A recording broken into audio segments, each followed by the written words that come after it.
இயேசு கிறிஸ்துவின் நாமத்தினால் உங்கள் ஒவ்வொருவரையும் வாழ்த்துகிறேன். மீண்டும் இந்த தேவ ஆலோசனைக்காக இந்த நாளிலும் நாம் பகிர்ந்து கொள்கிற வேத வசனம் 2 ராஜாக்கள் 8வது அதிகாரம் 6வது வசனம். ராஜா அந்த ஸ்திரீயை கேட்டதற்கு அவள் அதை அவனுக்கு விவரித்து சொன்னாள். அப்பொழுது ராஜா அவளுக்கு ஒரு பிரதானியை நியமித்து அவளுக்கு உண்டானது எல்லாவற்றையும் அவள் தேசத்தை விட்டு போன நாள் முதல் இதுவரைக்கும் உண்டான அந்த வயலின் வருமானம் அனைத்தையும் அவளுக்கு கிடைக்கும்படி செய் என்றார். இந்த இடத்துல சொல்லப்படுகிற அந்த ஸ்திரீ யார் என்று பார்க்கும் பொழுது அவள் சூனேமித்தியாள் என்ற அந்த ஸ்திரீயை குறித்து தான் இந்த இடத்துல வேதம் சொல்லுகிறது. இந்த ஸ்திரீயை குறித்து வேதம் இன்னொரு சாட்சி கொடுக்கிறது. இந்த ஸ்திரீயானவள் கனம் பொருந்திய ஸ்திரீ என்று வேதம் நமக்கு இந்த ஸ்திரீயை குறித்து சொல்லுகிறதை நாம் பார்க்க முடிகிறது. இந்த ஸ்திரீ தங்கி இருக்கிற அந்த பட்டணத்திலே 7 வருஷம் பஞ்சம் உண்டாகிறது. இந்த பஞ்சத்தை குறித்து ஆண்டவராகிய கர்த்தர் தன்னுடைய ஊழியக்காரனாகிய எலிசாவுக்கு அதை வெளிப்படுத்துகிறார். தேசத்திலே 7 ஆண்டுகள் பஞ்சம் உண்டாகும் என்று. இந்த சூழ்நிலையிலே எலிசா என்ன செய்கிறார்? இந்த சம்பவத்தை, இந்த பஞ்சத்தை குறித்து இந்த ஸ்திரீக்கு தெரியப்படுத்தி, நீரும் உம்முடைய வீட்டார் அனைவரும் இந்த தேசத்தை விட்டு வெளியிலே போய் உங்களுக்கு எந்த தேசம் தெரிந்தெடுக்க வேண்டுமோ அந்த தேசத்தில் சஞ்சரித்து 7 வருடம் அங்கே தங்கியிருங்கள் என்று தேவ மனிதனாகிய எலிசா மூலமாக ஒரு கட்டளை பிறப்பிக்கப்படுகிறது. இந்த ஸ்திரீயானவள் என்ன செய்கிறார்? தேவ மனிதன் சொன்ன அந்த வார்த்தைக்கு அப்படியே கீழ்ப்படுகிறதை பார்க்க முடிகிறது. இந்த ஸ்திரீயானவள், இவளை குறித்து நான் ஏற்கனவே சொன்னேன், இவள் கனம் பொருந்திய ஸ்திரீ. தேவ மனிதன் சொல்லுகிற வார்த்தைக்கு அப்படியே கீழ்ப்படுகிற ஸ்திரீயாய் இவள் காணப்படுகிறார். முதலாவது இந்த ஸ்திரீயின் இடத்தில் நாம் கற்றுக்கொள்ள வேண்டிய ஒரு பாடம் என்னவென்றால், தேவ மனிதர்கள் சொல்லுகிற அந்த வார்த்தைக்கு நாம் அப்படியே கீழ்ப்படிய முதலாவது விசுவாசிகள் கற்றுக்கொள்ள வேண்டும். இரண்டாவதாக, தேவ மனிதனாகிய எலிசா இந்த ஸ்திரீக்கு சொன்ன மாத்திரத்திலே அவள் தன் வீட்டார் அனைவரோடும் கூட கடந்து தேசத்தை விட்டு வெளியில போய் அவள் என்ன செய்கிறார்? பெலிஸ்தியரின் தேசத்தை தெரிந்தெடுத்து அந்த பெலிஸ்தியரின் தேசத்திலே 7 ஆண்டுகள் தங்கி இருக்கிறதை பார்க்க முடிகிறது. 7 ஆண்டுகள் கழித்து மீண்டும் தன் சொந்த தேசத்திற்கு அவள் திரும்பி வரும் பொழுது, அவளுக்கு தேசத்திற்குள் நுழைந்து தன்னுடைய இடத்திற்கு வரும் பொழுது அவள் பார்க்கிற ஒரு சூழ்நிலை மிகவும் அவளுக்கு வேதனையும் மிகவும் அவளுக்கு ஒரு சஞ்சலத்தையும் கொடுக்கிறதை பார்க்க முடியுது.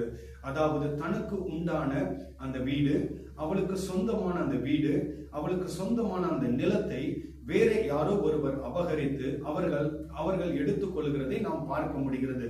இதை பார்த்து அவளுக்கு மிகவும் வேதனை, இதை பார்த்து அவளுக்கு மிகவும் மன வருத்தம். ஆனால் அவள் என்ன செய்கிறாள்?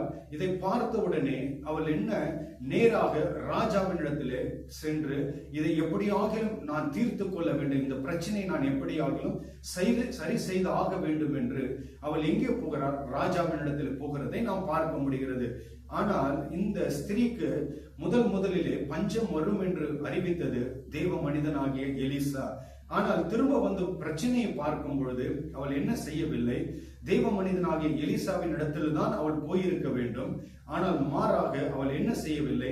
தேவ மனிதனிடத்திலே போகாதபடி அவள் நேராக ராஜாவினிடத்திலே போகிறதை பார்க்க முடிகிறது.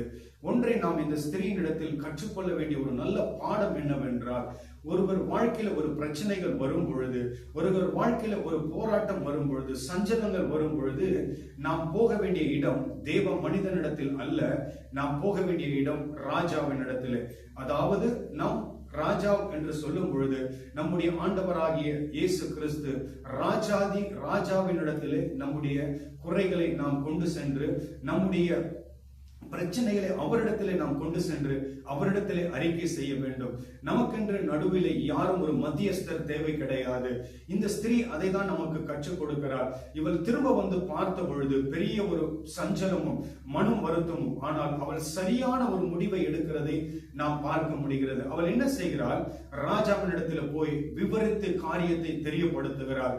அப்பொழுது ராஜா அதை கேட்டு அவளுக்கு ஒரு பிரதானியை நியமித்து, அப்படி என்று வசனம் சொல்கிறது. பிரதானியை நியமித்து என்றால் அவளுக்கென்று ஒரு ஆபீசர், அதாவது ஒரு அதிகாரியை நியமித்து அவளுக்கென்று இருக்கிற அந்த பிரச்சனைக்கு தீர்வு காணும்படியாய் ஒரு தனி மனிதனை ஏற்படுத்துகிறதை நாம் பார்க்க முடிகிறது. நாமும் அப்படிதான். நமக்கு நம்முடைய வாழ்க்கையில வருகிற போராட்டங்கள், பிரச்சனைகள் எதுவாய் இருந்தாலும் நாம் அதை நேராக ஆண்டவரிடத்தில் கொண்டு செல்லும் பொழுது அவர் யாரை கொண்டு அதை சரி செய்ய வேண்டுமோ அவர்களை அதற்கென்று முன்குறித்து அந்த பிரச்சனையை அவர் சரி செய்வார். அது மாத்திரமல்ல, அந்த பிரதானியை ராஜா நியமித்து அவர் சொன்ன அந்த வார்த்தையை இந்த 8வது அதிகாரம் 6வது வசனத்தில் மீண்டும் நான் வாசிக்கிறேன். அவளுக்கு உண்டானது எல்லாவற்றையும் அவள் தேசத்தை விட்டு போன நாள் முதல் இதுவரைக்கும் உண்டான அந்த வயலின் வருமானம் அனைத்தையும் அவளுக்கு கிடைக்கும்படி செய் என்று ராஜா பிரதானிக்கு கட்டளையிடுகிறார். அதாவது 7 வருஷத்திற்கு முன்பதாக அவள் தேசத்தை விட்டு போனார். இப்ப 7 வருஷம் கழித்து மீண்டும் அவள் தேசத்திற்கு வந்திருக்கிறார்.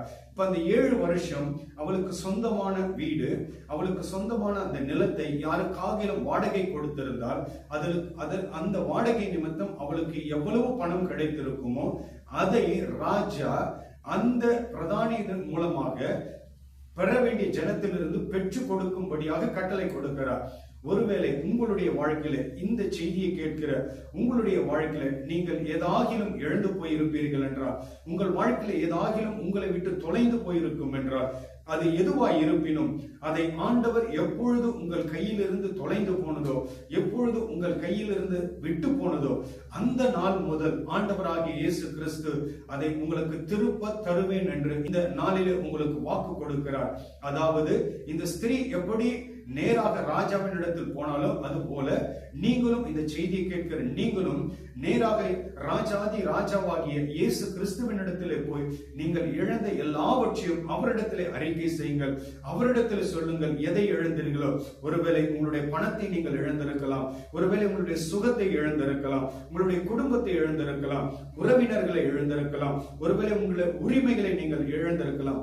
எதுவாய் இருந்தாலும் அதை நீங்கள் கொண்டு போக வேண்டிய இடம் எதுவென்றால் ராஜாதி ராஜாவாய் இருக்கிற ஆண்டவராகிய இயேசு கிறிஸ்துவின் இடத்தில் நீங்கள் கொண்டு போகும் பொழுது யாரை கொண்டு ஆண்டவர் அதை சரி செய்ய வேண்டுமோ அவர்களுக்கு அவர் கட்டளை கொடுத்து சரி செய்ய வேண்டியதை, நீங்கள் இழந்து போனதை, உங்கள் கையை விட்டு போனதை ஆண்டவர் எப்பொழுது போனதோ, எந்த ஆண்டு உங்களை விட்டு போனதோ அந்த ஆண்டிலிருந்து இதுவரையிலும் நீங்கள் என்று போய் ராஜாதி ராஜாவின் இடத்தில் முறையிடுகிறீர்களோ அந்த நாள் வரையிலும் அதை திருப்ப உங்களுக்கு கொடுக்க அவர் உண்மை உள்ள தேவனாய் இருக்கிறார். அப்போ இந்த வசனத்தை கேட்கிற, இந்த செய்தியை கேட்கிற உங்களுக்கு நான் சொல்லுகிற ஆலோசனை என்னவென்றால், உங்கள் குறைகளை நீங்கள் ராஜாதி ராஜாவாகிய இயேசுவின் இடத்திலே கொண்டு செல்லுங்கள். அவரிடத்திலே அறிக்கை செய்யுங்கள். இழந்த எல்லாவற்றையும் இந்த நாள் நீங்கள் திரும்பிக் கொள்வீர்கள். ஆண்டவராகிய கர்த்தர் அதை செய்ய உண்மை உள்ளவராயிருக்கிறார். அவரை நம்புகிற யாவரும் ஒரு நாளும் வெட்கப்பட்டு போனதில்லை. அவரை விசுவாசித்தவர்கள் ஒரு நாளும் கைவிடப்பட்டு போனது கிடையாது. ஆதலால் நீங்கள் எதுவாய் இருந்தாலும் அவரிடத்தில் சொல்லும் பொழுது எந்த நாளில் இழந்தீர்களோ அந்த நாள் முதல் இந்த நாள் வரையில உங்களுக்கு சொந்தமான எல்லாவற்றையும் ஆண்டவர் திரும்ப கொடுக்க அவர் போதுமானவராய் இருக்கிறார். இந்த வார்த்தையின்படி ஆண்டவர் உங்களை நடத்துவாராக. நாம் ஜெபிக்கலாம். நேசித்து நடத்துகிற அன்பின் ஆண்டவரே, இந்த வார்த்தைக்காய் நன்றி. நீர் கொடுத்த இந்த ஆலோசனைக்காய் நன்றி. இந்த ஆலோசனையின்படி நாங்கள் எங்கள் வாழ்க்கையில் இருக்கிற எதுவாய் இருந்தாலும், குறைகள் எந்த பிரச்சனைகளாய் இருந்தாலும், போராட்டங்களாய் இருந்தாலும் அதை நேரடியாக நாங்கள் உம்முடைய சமூகத்திலே கொண்டு வருகிறோம். அதற்குரிய விடுதலையை என் ஆண்டவர் நீர் யார் மூலமாய் கொடுக்க விரும்புகிறீரோ அவர்களோடு இடைப்பட்டு அதை எங்களுக்கு திருப்பி கொடுக்கும்படியாய் ஜெபிக்கிறோம். எந்த ஆண்டு இழந்தோமோ அந்த ஆண்டிலிருந்து அது ஒவ்வொருவருக்கும் கிடைக்க ஆண்டவர் உதவி செய்வீராக. உம்முடைய கரத்தில் ஒப்பு கொடுக்கிறோம். துதி கனம் மகிமை எல்லாம் ஒவ்வொருவருக்கே செலுத்துகிறோம். இயேசுவின் நாமத்தில் பிதாவே, ஆமென்.